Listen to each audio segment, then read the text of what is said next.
We're just okay and we play some Movies. games. We're just okay. Movie games. watchers. Welcome, everyone, to another episode of Just Okay Movies. I'm your host. Welcome to Primetime Bitch Biggie Size, and I'm joined by... Oh, badass Mohawk bitch with two switchblades, Gweedo. Hey, Gweedo, how you doing, man? Oh, I'm hanging in there. How about yourself? I'm doing all right. Hey, I'm curious, have you seen the new Halloween film or any of the other horror films that are out in theaters right now? I have not. I'd like to. I kind of would also. It seems like the Halloween's been, the remake now has been pretty well accepted. I haven't seen anything like real negative about it. Yeah. Have you watched the previous Halloweens? I have not. I don't know why I asked that. I don't know why I asked. Dude, I feel like every time I have to say no to a classic that I have not seen, I just disappoint everyone who listens to this pod. Because I get messages. Just today I got a message from Gotsu, one of our listeners, and also a contributor to our Star Trek pod that we do on here as well. And she was like, "You have not seen Lost Boys." And I just like died a little bit inside, like I've just let another person down. That's okay, man. You know, some of us had enclosed childhoods where we were just in our basements watching movies because that's what we had. And others had what I assume is probably active social lives. And I'm referring to you, of course. That's a very kind assumption that you're making. No, I never really watched a lot of like movies and even TV shows because like my sisters would just hog the TV all the time. And like on my little TV, I didn't have cable or a VCR or anything set to it. I just had my consoles. So I just sat and played games and just kind of listened to whatever they were watching, which is like something on Disney or Nickelodeon or whatnot. So I kind of blame that, maybe a little bit, but now in this day and age, and I have high-speed internet, I don't have an excuse. And I will have to say, making this pod, one of the reasons I wanted to do it was I enjoy film, but I get too, I guess, complacent where I'm like, Alien, I'm sure it's good, everyone loves it, but I'll watch it sometime. I'm like, no, it's time to quit putting it off. Sure. Gotta sit down and watch them. Yeah, that's good. It's good to have. I'm curious, though. We're more than halfway through. Well, I guess 3/4 of the way through this horror month. Is the horror genre, is it growing on you? Or are you still kind of like, I'll take it or leave it? It's definitely growing on me, and kind of what we talked about before. Over the past couple of years, I've kind of opened up to the horror genre and wanted to get more into it. Just from random films I had seen, like Cabin in the Woods, or like the remake of the Jason film, and just some other ones here and there. I'm like, this is kind of good. Maybe I'm kind of warming up to it, and just haven't made it back to the classics. That really kind of set the definition of what a horror film is, or at least during that time period. And it's a time I really need to get back there and see those. And I mean, speaking of which, this week we watched a Nightmare on Elm Street film, the third one, Dream Warriors, which I've always heard, we've talked about it before, is the popular one, the one other than the original that people point to as being one of the defining moments of the series. And I don't even know how many Nightmare on Elm Street films are there, like 5 or 6, not including the remake? Yeah, there's quite a few. It's a franchise that's steeped in history, Wes Craven, of course, created the original one. Wes Craven, the horror legend. He stepped away for the second one, and whoever took over that one didn't understand Freddy because it's a possession film. Like, there's not dream sequences, really. And if there are, it's from the main protagonist that's dreaming about becoming Freddy. So like the people that made the second one, they like didn't get the vision of the first one. But then it comes back, and Wes Craven wrote the first draft of Dream Warriors, and then another famous, legendary writer and director took over and touched up the script, and that's Frank Darabont. So he had his hand in this. That name sounds very familiar. What's he known for?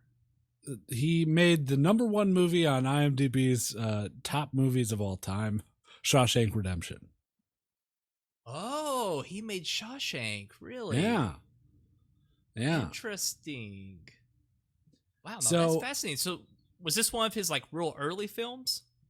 He's been around for quite a while. He's an older man.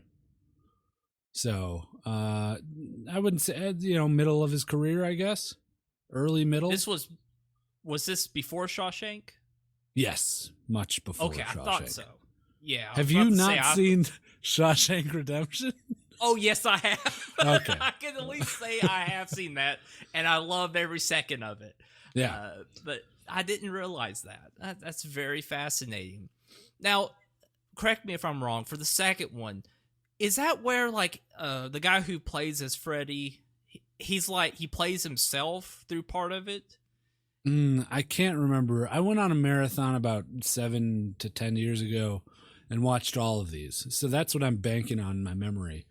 I remember there, like, a kid he kept waking up with the sweats, and he kept seeing Freddy, kept like looking down, and his hand was the glove. I remember him riding a school bus, and it turns out he was driving him into like some chasm. It was almost like a mental thriller kind of movie where this guy's just like coming to terms with the evil entity that's inside of him. But it's not good. It's not good. It's one of the worst of the Freddys, just because it like takes everything that's Freddy and removes it. And maybe because it was such a new film or new franchise that like they watch A Nightmare on Elm Street, the first one, they're like, oh, this is great. And audiences ate that up. Like that came out in what, 1981, I think. Okay. And audiences gobbled it up, made millions of dollars. And they're like, let's go. We got to get more money. And then they made 2. And Wes Craven didn't want anything to do with 2. And so they got another guy to write the script, and whoever they got was just like, well, I like that, but let's do some more possession kind of shit. And then Wes Craven, after seeing that and was vocally disappointed, was like, all right, guys, I got this. And comes back for Dream Warriors. And he wrote the first draft. That's all he did. And the first draft is supposedly very like dark, way darker than what we saw in Dream Warriors, because Dream Warriors has those funny quips, and it's Robert Englund too, like ad-libbing a lot of stuff. Pretty much all of his one-liners were ad-libbed. They were like, the director would, focus on Freddy doing whatever he was doing, and they'd do about 10 takes of him saying a line. He'd say different lines, and they'd take the one that worked best. Get ready for primetime, or welcome to primetime, bitch. That was ad-libbed. Really? Yeah, and that's like the focal catch line of the movie. So good. I loved it. Well, let's jump straight into this movie then. I've been very excited to watch it. I'm happy we picked it for this series that we're doing. And I've got to say, the pacing was a little slower than I expected, but not in a bad way. I kind of expected it to be a little more fast-paced, more, I guess, the kill count to be a little bit higher than it was. But it's really a film that kind of lets it, the dialogue and the story kind of breathe a little bit. There's only, 5 or 6 people that actually die in the film. Maybe it's less than that. I can't quite remember. There's not a lot of death. And even the times that it happens, some of them are a little more elaborate than others. But they really do kind of keep Freddy on more of a leash than I expected, and really let the other characters kind of build the story around these kids, who everyone thinks are crazy for thinking of this person, but you've got the one lady from the original film that has lived through it and knows that they should be scared, and it's just trying to convince the others that this is really going on. And that really took its time more than I expected.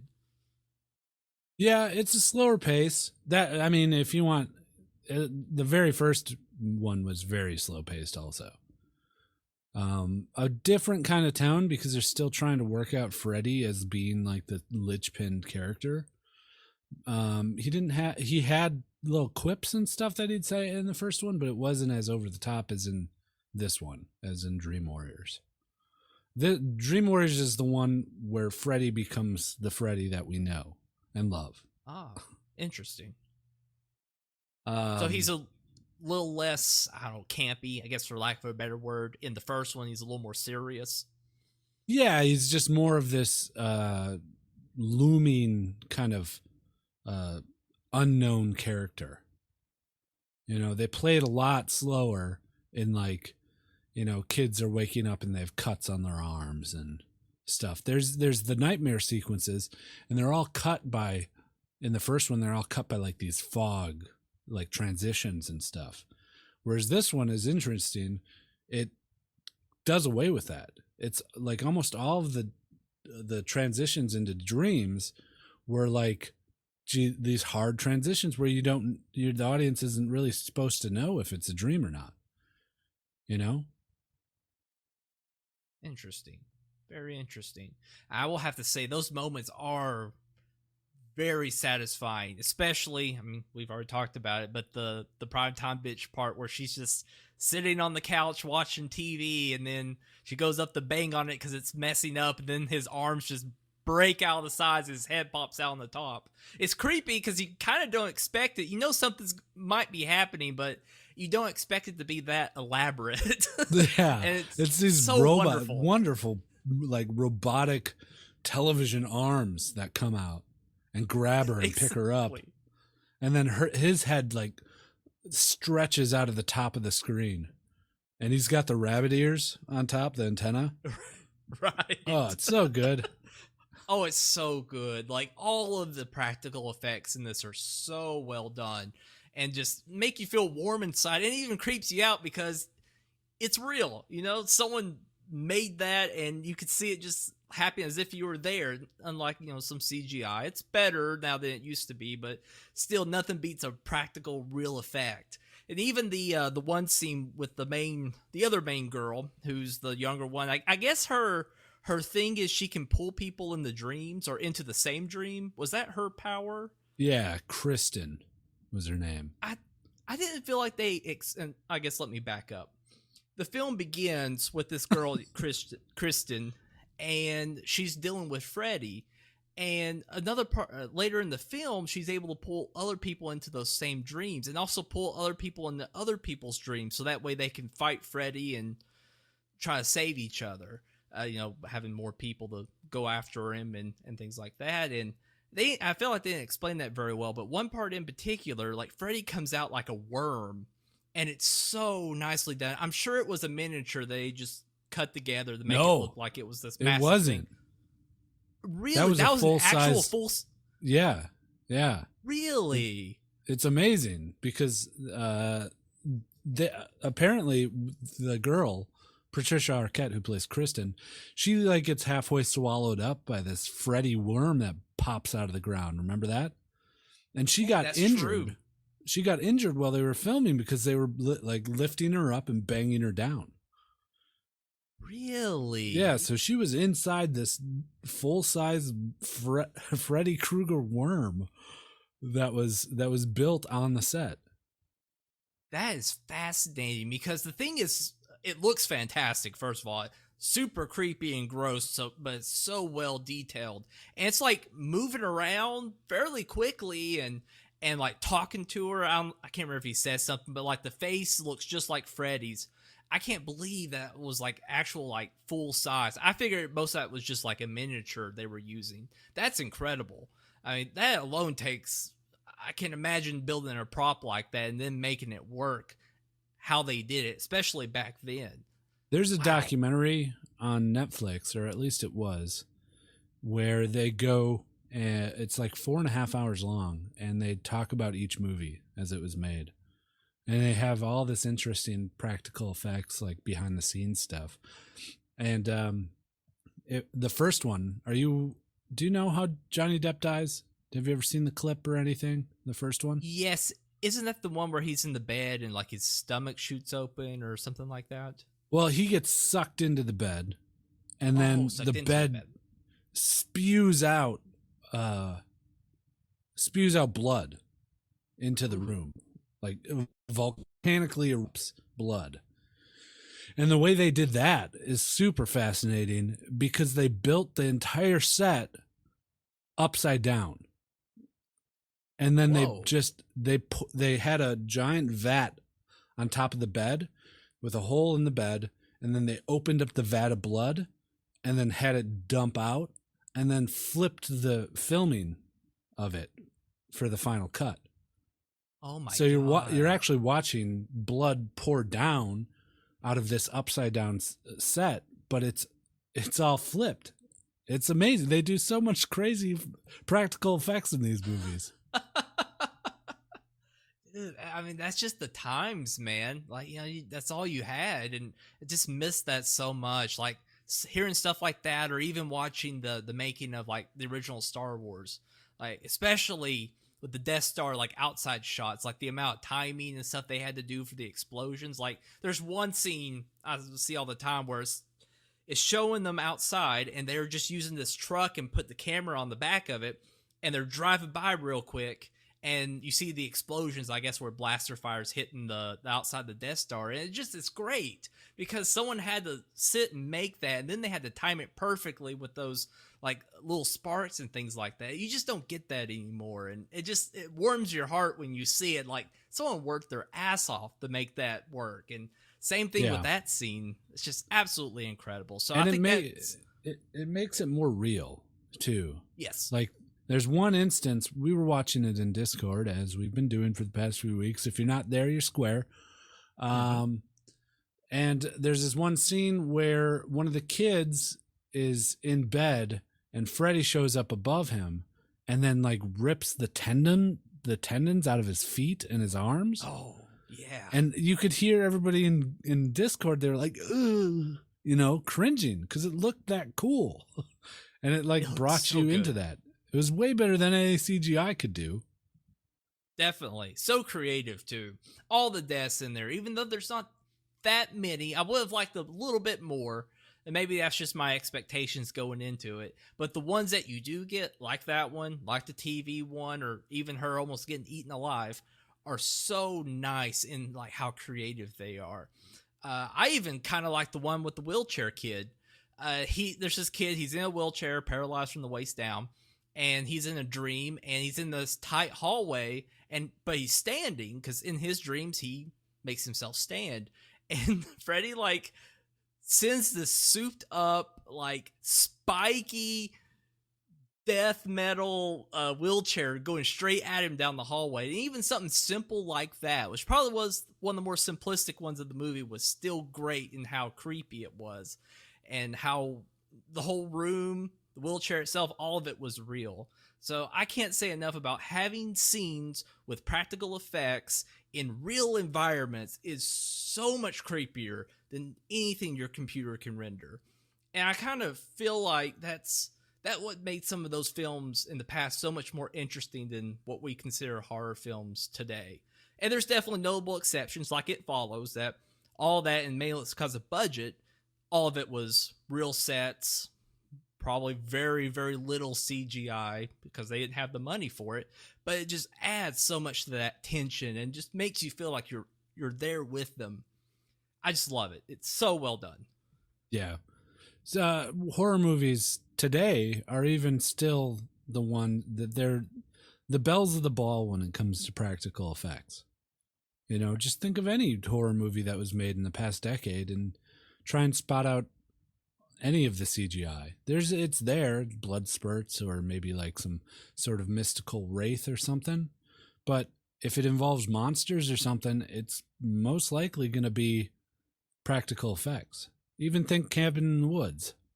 Like all of that, all of the monsters in that were makeup artists, spent hours building that on a person's face. And then, there's more modern ones like Quiet Place where the monsters are all CGI, and that it takes me out of it. Like I know my brain knows that I'm watching something fake.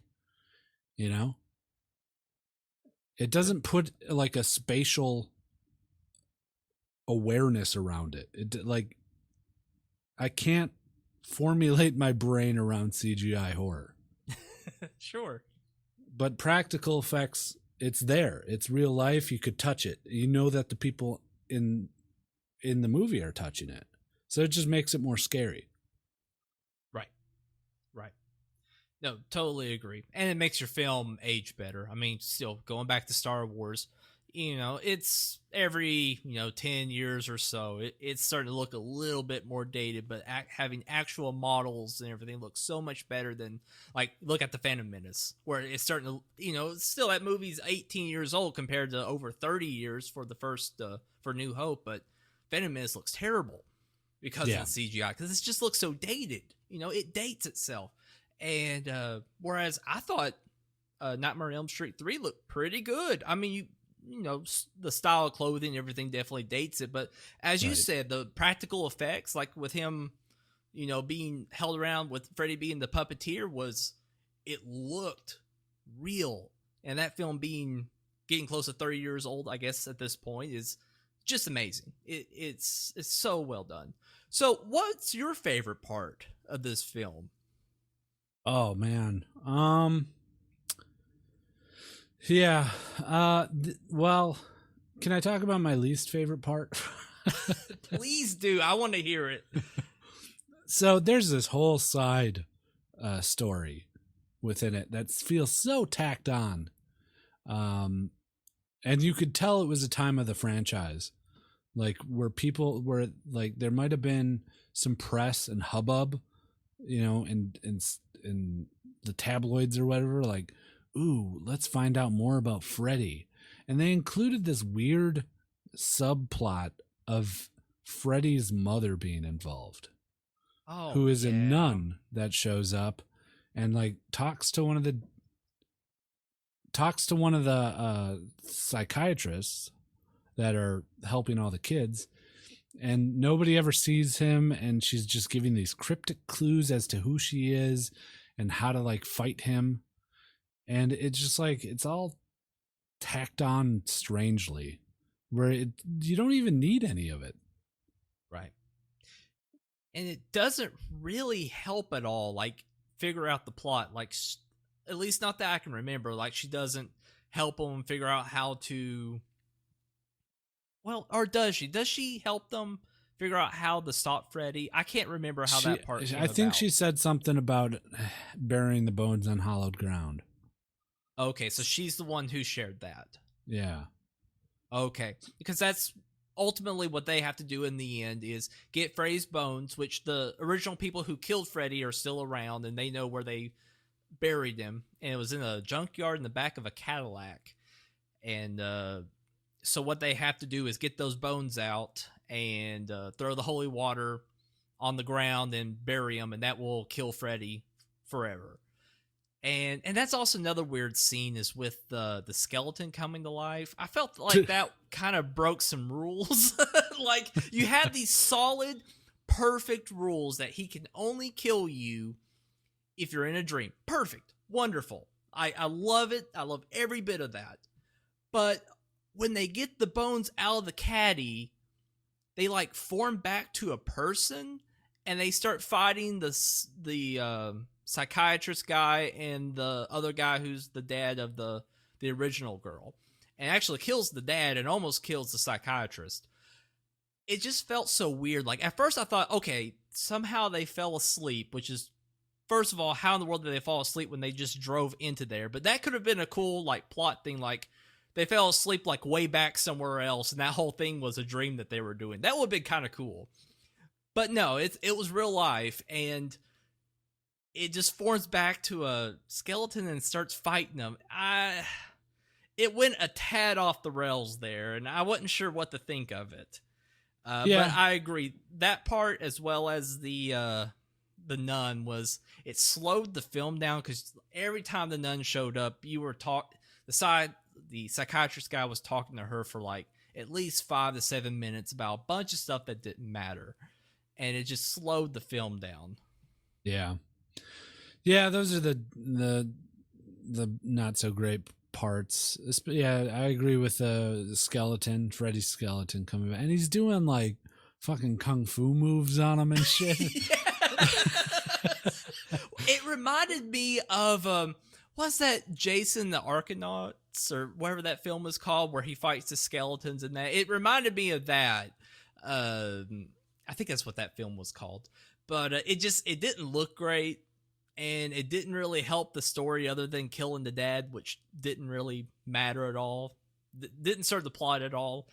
Other than just the only thing it did was slow down their progression of killing Freddy, while Freddy had all the kids in the dream and was kind of getting the upper hand at that point. That's what that scene did, and that makes sense, and it's forgivable to a degree. But it could have been done in a more interesting way, and it just felt so out of place. Like almost like they shot it, and maybe it had to do more with another scene, and they just needed to either pad out the running time, or they just didn't have any other film to kind of make this go together, so they just threw it in there. Like it felt like it should have been a cut piece of film from you would see in extras, but it just didn't work. There's one scene that I wish they would have added. What's that? So they are in the dream world and they're fighting Freddy, and they spray the holy water on him, right? And he turns into a big pile of light, and they beat him, right? They take him out. Yes. I wanted a scene where they woke up in the room that they were in, and then there's just those corpses of those other kids that were killed by Freddy in the room with him.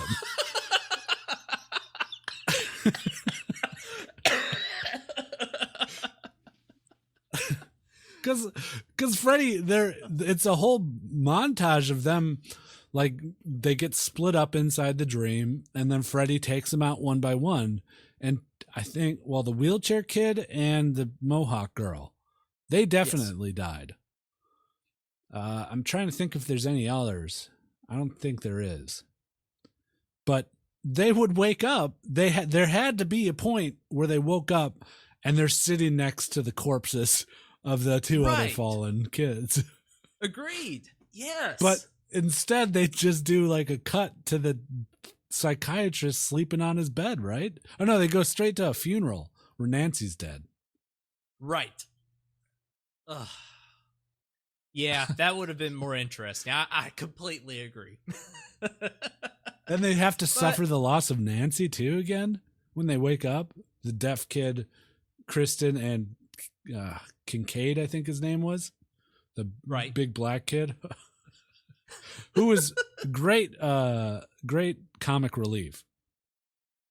Because anytime he was prompted, pretty much, he'd just go into a very stereotypical like black man rant about what was going on. Like, I'm gonna kill that motherfucker. He thinks he's coming around these parts. He's gonna have to fucking fight me, that piece of shit. And everybody's kind of like, all right, Kincaid, we get it. Yeah, he was. I really liked him. Really, all the kids in the film were great. And they just, you had all the tropes: the nerdy ones, the tough girl who's done drugs one, and the kind of normal one. You had all of them there on display, and they were all great. And you kind of can't necessarily get attached to any one in particular, but you don't want to see him die either. And so they did a good job on that as well. But really, I have a hard time. I'm really having a hard time, like, either critiquing anything about this film, because it's solid. It's a solid. I could definitely see why it's considered to be a classic. It has everything you would want. The villain's interesting. The rules are perfect and well executed. All the scenes, for the most part, help move the plot along in some form or fashion. I could definitely see why this is a classic, and it's got me very interested in going back and seeing the first one, and maybe even seeing the remake, because I'm just kind of interested in seeing whoever that actor is from Watchmen play that role. And, Sure. But I could definitely see why, like what you said, that you can't beat Robert Englund because he's creepy and that voice is, whew, it makes you shiver a little bit. It's so good. And what I like to do when I'm watching these older slasher horrors, especially these classics, is just try to picture yourself as like a 17 or 18-year-old kid going to the theater opening weekend to watch it, and just being astounded and being so scared. Sure. Because I remember watching Freddy on TV when I was younger. Like, we had a black box, so we'd get all the legal cable channels. And I remember waking up early with my friend at a sleepover, and we snuck down and we watched Freddy, and I was so scared. So scared. And it was this one death scene. Well, it's a death scene where there's a deaf kid, and he's in Freddy's boiler room, and Freddy takes out a cotton swab and like a giant Q-tip. He's like, "Time to clean the ears," and he jams it into his head. What the fuck? Wow. Freddy's so great. He's one of my favorite monster movie villains ever. I can totally see that. You know what? I think, yes, the only film I had seen, I don't know if you included it or not, because I was very excited to watch it when it came out, was Freddy vs. Jason. And maybe it's just because I never saw any of those films, but I knew the characters, and the characters by themselves were so interesting. And getting to see two iconic characters in the same room kind of fighting, it was a bit of a letdown. It was mostly to see boobs and some gore.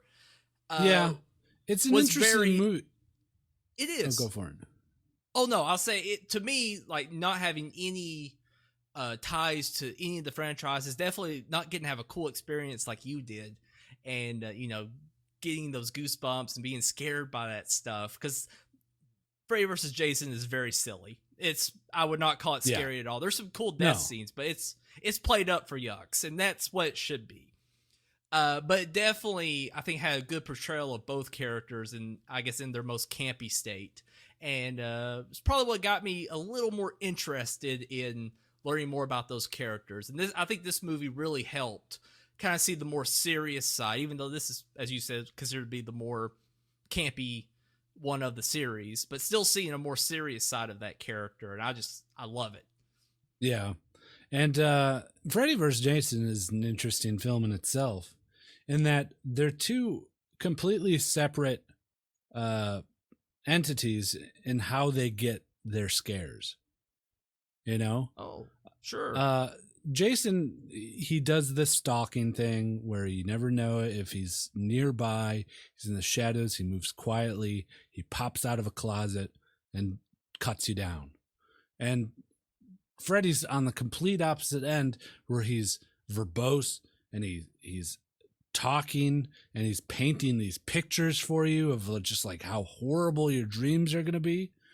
And he doesn't try to hide it, And it's an interesting take watching Freddy versus Jason after you've like gotten to know those characters, because they do mix them up pretty good in hitting both of their tones in that movie. Yes, definitely. Because I think in one part, I guess it's the big fight, is when Freddy pulls Jason into a dream, I think that's the part where the kids actually knock Jason out and he's unconscious, and then Freddy goes into his dream and they fight I think it's in their boiler room, the classic boiler room. Yeah. And they did do a very good job trying to play by the rules of both characters. And I guess in a way, it's kind of a great introduction to both characters. For that point, as you said, Jason's the stalker. I guess you would say the more, what you would view as being a killer. He's stalking, he'll creep up on you and just murder you, and you just can't stop him. Whereas Freddy is a little more elaborate in how he does his kills. And it is kind of cool seeing both of those different, I guess, methods going against each other and fighting. So totally, I recommend Freddy vs. Jason. Check it out. It's a fun time. And I think I would also recommend Nightmare on Elm Street 3. it's a lot of fun. Definitely can see why it's a classic. Yeah, that's why like horror movies are so great, because even if they're bad, they can be fun, you know. And I Absolutely. wouldn't put Dream Warriors as one of the best movies ever made. I wouldn't even really True. call it a good movie, but it's fun. Yes. And it gets away with it. You forget about how all the stuff that's missing just because you're watching it and you're having fun. Yes. Agreed. Throughout the film, I don't think I ever had a dull moment during it. The atmosphere, the feeling of the film, the pacing, although maybe a hair slower than I would like, still it's a good, well put together film. I agree. Not a great film, but for what you would be wanting when going in to see that film, I think it delivers. And I think that's all it has to do. And that's good enough for me, at least. But Two thumbs up from Biggie and Guido. It's no Monster Squad. I wasn't crying at the end. Sure. But I think that one's still my jewel right now of the films we've watched so far. But it's definitely a film I would recommend anyone watching. Absolutely. It's like the Monster Squad grew up and got addicted to drugs and like the fat kid broke his legs and he's in a wheelchair. Yeah. Pretty much what I can see that. Man, that one part, I guess I'll jump back to the character a little bit. The girl with the mohawk, the one that has the drug problem, in her dream, Freddy is going against her in like this alleyway, and she's like all like, what would you call her outfit? Like super punk. And she's got two knives, and she's like fighting him, and she's actually kind of winning to a degree. And then Freddy brings up her drug problem. Like he says something like, "You want to hang out with your friends?" And he's just like, "Let's get high." I was like, "Oh my god, this is fantastic!" And his signature glove with all the knives turn into needles, and like the spots on her arm, which they do mention earlier in the film of where she was injecting herself, start like opening up like mouths, like they're hungry. And I was like, this is far out, and I love it. And that's how he kills her. He basically drug overdoses her in her dream, and she dies. And that attention to detail, although how as silly as it is, but just having that kind of callback really makes this film so damn charming. And so if that interests you at all, just that little scene or any of the other little scenes we've talked about with those deaths, definitely watch this film. It's wonderful. You'll have a great time. Mm-hmm. Well, hey, Guido, we've got ourselves another voicemail, and I am pumped to see what it contains. Can you go ahead and play that for us? Oh, absolutely. Here it is. Hey, Just Looking Movies. Elsewhere out here. I, again, didn't watch this week's movie either, but my question is, what do you think of the horror genre, as like a title? Do you think it's like too broad? I guess like my thought is like a lot of like movies that get labeled as horror are not really, intended to be all that scary, like monster movies sometimes. It's like a spectacle. But anyway, just let me know what you think. Thanks. Have a good time. Bye. Oh, Ty, wonderful question. Thank you so much for asking that. And I think we've actually have discussed this a little bit. I think we brought up a couple episodes ago. It's strange, like how much, when you say a horror film, how broad that category can be. And, we mentioned that, under the banner of horror, you could have things that are like almost like torture porn, or maybe a little more drama than horror, or suspense. It could definitely break down into subcategories. So I would definitely say just saying horror can have a different meaning to a bunch of different people. Yeah. And I would also, would you agree? Yeah, I would agree. I would liken it to, it is very broad, but it's as broad as, say, a romantic movie or an action movie, A drama. There's subgenres for each one. Of course.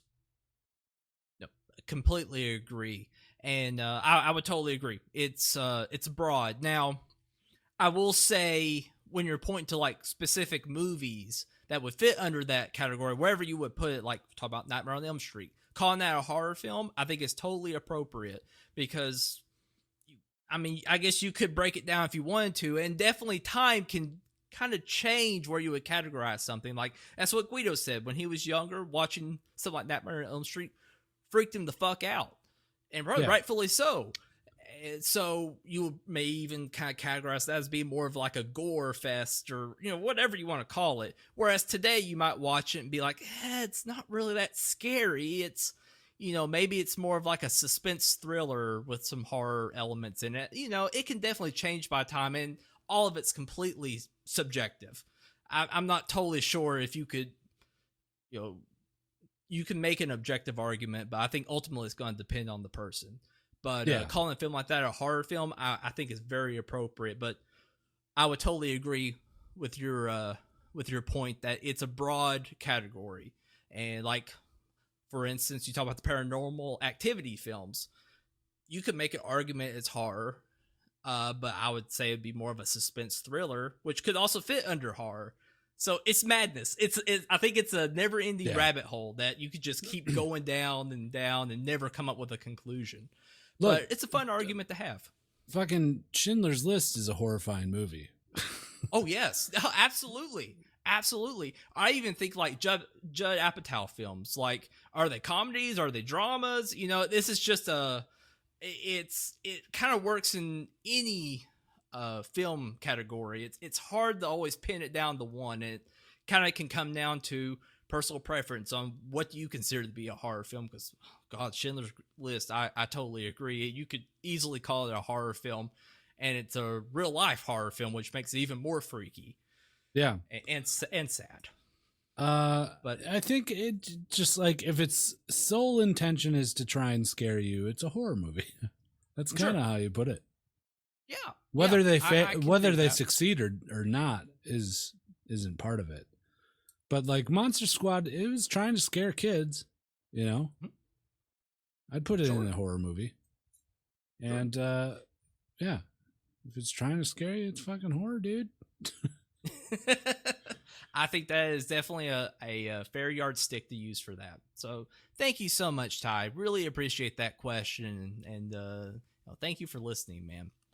Well, we are coming up to our last film of this Halloween season, and I think everyone's pretty excited about watching it.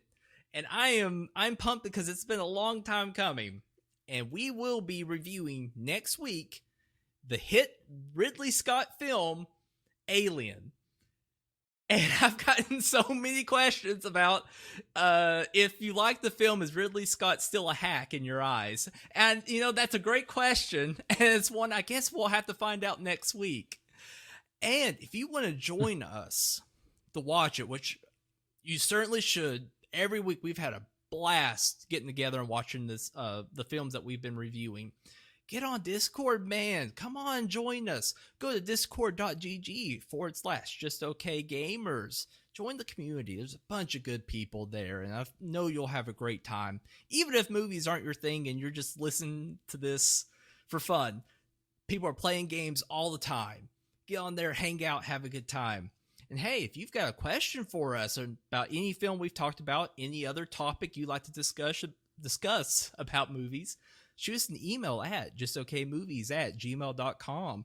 Also, shoot us a tweet at justokmovies. And I believe we'll be watching it on probably Monday, unless something changes. So if you want to find out, I'll make sure, and something I haven't done is send a tweet out for when we're watching the movies. I'll definitely tweet it out, but if you want to know right when they start, hop on Discord, man. You won't regret it. Mondays seem to be the day. Yeah. You know, everyone's got stuff going on during the weekends, but, you know, Monday, you're kind of getting back into the work week, and you know, you want to have something to look forward to on a Monday. Yeah. And I definitely thank you, Fruity. You have been a gem, as always, and I greatly appreciate you hosting these.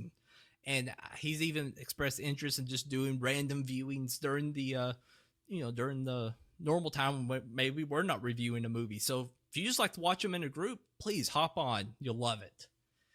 Well, Guido, I'm really looking forward to Alien. I've been so pumped to get to this point. I guess I've never really asked. Do you enjoy the movie Alien? I enjoy it, but I don't enjoy it as much as some other people.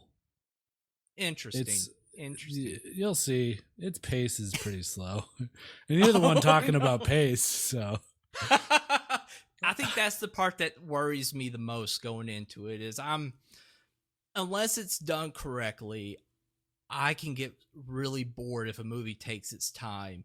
Like, I mean, even if you point to like Mandy, there were points where it was taking its time, maybe a little too much to my liking, but still love the atmosphere.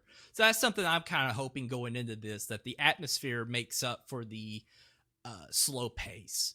And Yeah. I would say probably an easy bet would be I would love Aliens more than Alien, but I want to go in order for this one because I love sci-fi. Huge fan. The alien monster is an iconic sci-fi thing, and I feel like as being a fan of the whole sci-fi genre, this is something I really need to do.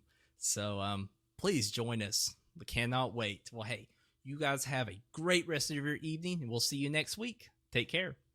Bye.